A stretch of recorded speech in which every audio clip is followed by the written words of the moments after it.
Resident Evil 3 Remake had a lot of mixed reception when it was released, and even now, most people say the game is terrible and lacking a lot of content. Well, yes, I agree that the game is very short. It doesn't feel unfinished. The game feels like an expansion to Resident Evil 2 Remake, similar to Miles Morales to Spider-Man.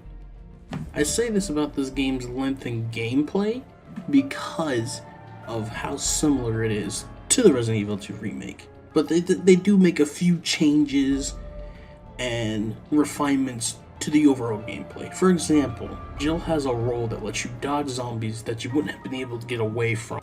When the roll is done at the right time, she does a perfect dodge which slows down time and lets you get in a few shots on the zombie that lunged at you. But be careful with it though, because even with a perfect dodge, you can roll into the arms of another zombie. There is no invincibility. Carlos has a shoulder charge that, when done successfully, lets you knock down the zombies with a punch, which is great since the zombies in these remakes have a magnetic pull to grab you, and there's not much you can do if you get put in a situation where multiple zombies are on you in a tight area.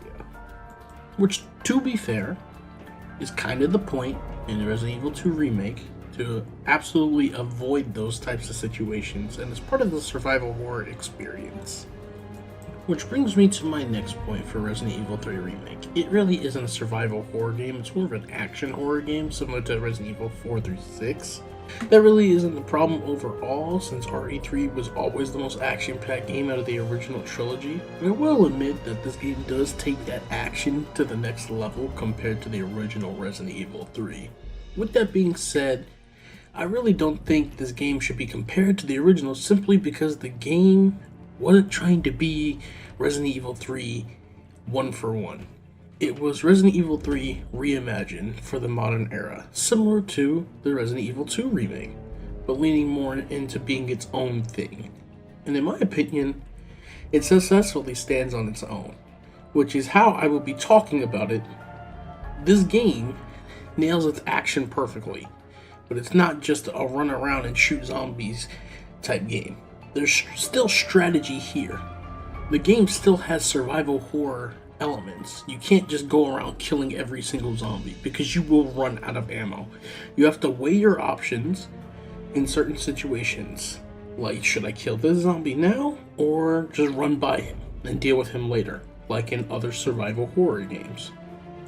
The game is pretty linear, which isn't a bad thing. It keeps up with the pacing of the game. I will say, early on in the game, they do give you a taste of the Resident Evil 2 Remake formula, with having to get items and backtrack to open up a door and whatnot, which was still great.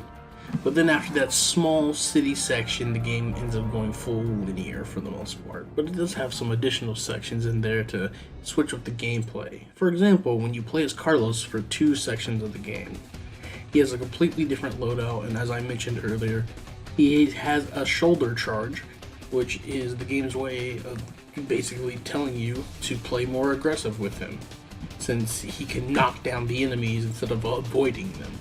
But this also fits with the new enemy types he encounters, which are the Hunter Betas, which are also very fast and aggressive enemies that can one-shot you.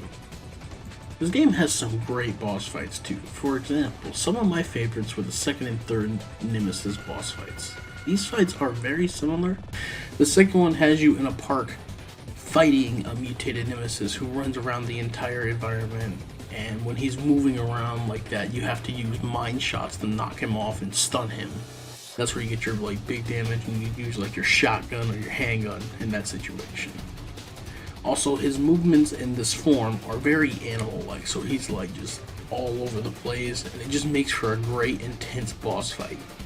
The third Nemesis boss fight has the same type of Nemesis who does the same type thing where he's running around and he's still very animal-like, but he's more aggressive. And you're in this pit, so when he's running around, there's these electric generators that surround the pit. You have to shoot them to electrocute him. But you just can't focus on Nemesis in this third fight. You also have normal zombies running around, well, not running, but walking around. And if you focus on Nemesis for too long, you'll get grabbed by the zombies. So now you've got to split your attention between both, and he becomes and Nemesis becomes more aggressive as the fight goes on, which on Nightmare difficulty can be very annoying since he can body block you in the corner and just kill you, but when that doesn't happen, it's a great fight. They managed to make the third Nemesis fight more intense with all of these additions. Next, I want to talk about the sections of the game that I like. The first area you get to play in is Uptown, and honestly this whole part is just great. Exploring the zombie-infested city is so fun, and it just made me want more of it. Going on the roof of a building to get around and get inside of a building that was being blocked from the inside was an amazing feeling. You could really feel that the city was lost and that you were one of the last survivors. I'd argue that this section was perfect because it blends action and survival horror perfectly with how there are a lot of zombies in the area and how you have to figure out how to get past them by using some things in the environment like the barrel to blow up a zombie, killing them instantly, or the generator that shocks zombies and stuns them for a limited time, giving you the chance to slip by. One part that I'm not the biggest fan of in Uptown is the power plant, because you are just running around and turning on switches while these giant bug enemies attack you. It's not a bad section, I'm just not a fan of it. But other than that, I love the entire Uptown area. Also, after turning on the generator and leaving the power plant, Nemesis starts chasing you. You're able to knock him down if you have grenades or explosives, but that becomes less of an option on higher difficulties because he becomes faster and more aggressive, and it really nails the feeling of a terrifying bioweapon that's hunting you down. To me, the Uptown section of the game is the most memorable part of the game. The next part of the game I want to talk about is the first Nemesis fight. This is a good fight, but it's not really anything special. You fight him on a roof while he's using a flamethrower, and to defeat him you have to shoot the tank on his back and dodge his flame while hiding behind stuff in the environment. When you do blow up the tank, you just continue shooting him until he drops. Like I said, it's very basic, but it's still fun. And it also helps show that he's an unstoppable force, since he's still fighting you while he's on fire. Moving on, we get to an absolutely fantastic section, the RPD. I love this whole part of the game, since we get to see how some events play out here, like how Marvin got bit. And you actually get to see what he meant when he said uniform or not. You do not hesitate, since he got bit by Brad, who is part of STARS, since he hesitated to shoot him. You also get to see how the two cops in the hallway were killed by the liquor. The RPD isn't a very long section, but it's very fun. You also take out a couple groups of zombies when playing as Carlos, since he's more combat focused, but you can't go using all your ammo in this part since Carlos keeps what he has for the next time you play as him, which is in the hospital. But that's for later. Getting back to the RPD, not too much happens here. It's honestly just here to show how certain things happened and connect the remakes together, which just makes this whole section great to me. The next part after the RPD is just the boss fight, which I've already talked about, so I'll just move past it. You get a cutscene of Jill getting infected and Carlos taking her, which brings us to the next section of the game, the hospital, which can be one of the harder parts. I also really like this part too. It has an amazing setting with the hospital being filled with zombies, gives the feeling of hopelessness while hunting for a cure for Jill. You also have to deal with the new enemy type here, the Hunter Beta, which I have talked about earlier. There's a room that has 2 Hunter Betas where you have to retrieve a tape. And if you don't have a flash grenade, this part's going to be a bit of a challenge since you have to deal with 2 of them at the same time. But now at the end of the hospital section. I love survival parts in games when they are done well, and I think this is one of those times where it's done well. Having to hold out zombies from getting in the room is a great time and keeps you on your toes. Kind of reminded me of Call of Duty zombies in a way, with how zombies are coming in through the windows and you're doing your best to stop them, but eventually they get in and you've got to adapt to the situation. After defending for a certain amount of time, the Hunter Beta will come in and you're going to have to deal with him as fast as possible, because having a Hunter Beta in a group of zombies is a good way to get overwhelmed and killed. But after holding out a little bit longer, you've got to go place a bomb on a pillar and detonate it to close zombies from getting in. This part requires you to place the bomb and then set a timer, and you've got to hold out until the timer is done, because that's when the bomb will go off and close out the zombies from getting in. I really like this part because of how intense it is and how the longer it goes on, the more ammo you start to run out of. And it just all just comes together perfectly in my opinion. Although there is one thing I want to mention about this section that is jarring when doing the survival part. The zombies' bodies explode when they die and it's really weird to see. I understand why it's in the game. It's so the game doesn't start to have performance issues because too many things are being rendered on screen. It's just a bit off seeing that. Other than that, I have no problem with this part of the game. But anyway, after finishing the survival section, you go back to playing as Jill, who you'll be playing as for the rest of the game. With Jill, you can go back and explore the hospital to grab some items and equipment you couldn't grab as Carlos, which is pretty cool, but there's not much after that for the hospital. So overall, the hospital is a great section of the game and one of the more memorable parts. But now we are finally getting to the last stretch of the game, the basement and the lab.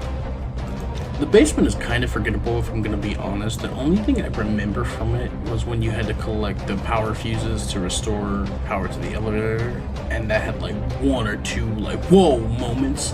But other than that, there's nothing else comes to mind, so I'm just going to move on to the lab, which is also an okay part. Not much here happens either, besides the one really cool part where you walk down the hallway and it has testing tanks on both sides that have hunter betas in them.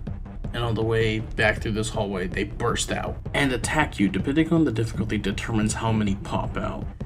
So on higher difficulties, this part can be very challenging. But besides that, the lab has like 2 puzzles, which aren't that hard at all. They take like 10 seconds to complete, max. So it's just kind of meh. But after completing the puzzles, you'll get a cutscene which will lead you to the 3rd Nemesis fight, which I've already discussed, so I'm just gonna move on. After defeating him again, you get another cutscene where Jill and Carlos chase down Nikolai for stealing the cure.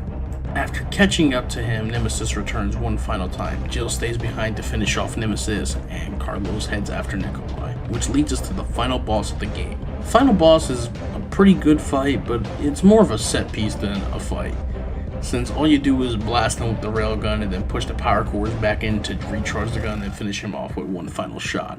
But while trying to push the power cores back in, you have to dodge his attacks and shoot all of his weak points to stun him to give you time to push in those cores without being attacked. It's a great set piece that becomes an absolute pain on higher difficulties. The reason it becomes such a pain is because Nemesis can stun lock you to death from one hit. It's really annoying to deal with on those higher difficulties.